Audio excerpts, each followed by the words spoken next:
Welcome to the infection tube. Today, we're exploring a unique class of molecules known as superantigens.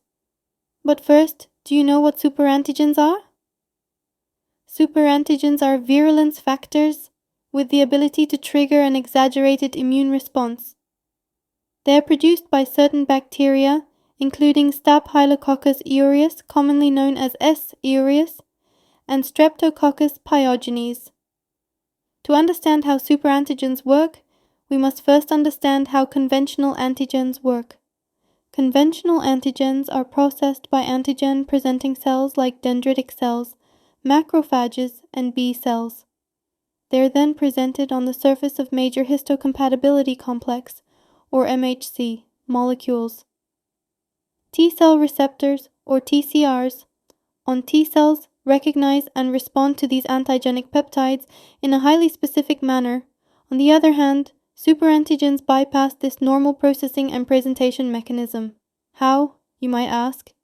Superantigens directly bind to MHC class II molecules on antigen-presenting cells and T-cell receptors on a broad range of T cells.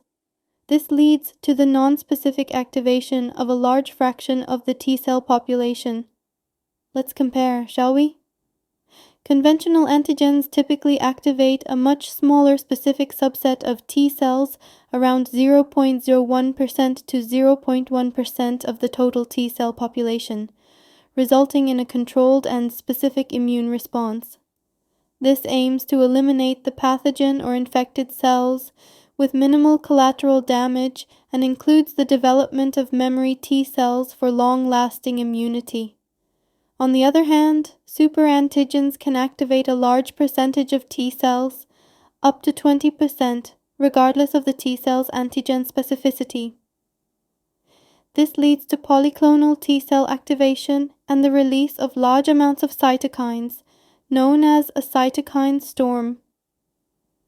This causes systemic inflammation and immune dysregulation, often resulting in symptoms ranging from fever and rash to severe life-threatening conditions like toxic shock syndrome, TSS, and multi-organ failure. What are some superantigens produced by S. aureus, you ask? 1. Toxic shock syndrome toxin 1, TSST1.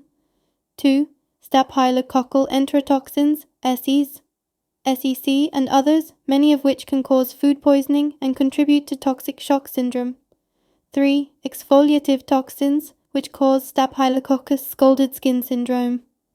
And how do we treat diseases caused by these formidable superantigens? The treatment involves 1. Managing symptoms. 2. Addressing the underlying infection. 3. Supportive care, antibiotics, and sometimes intravenous immunoglobulins to neutralize circulating toxins. Thank you for diving into the world of superantigens with our infection tube today. Keep exploring, keep questioning, and we'll see you on the next journey into the unseen wonders of our bodies.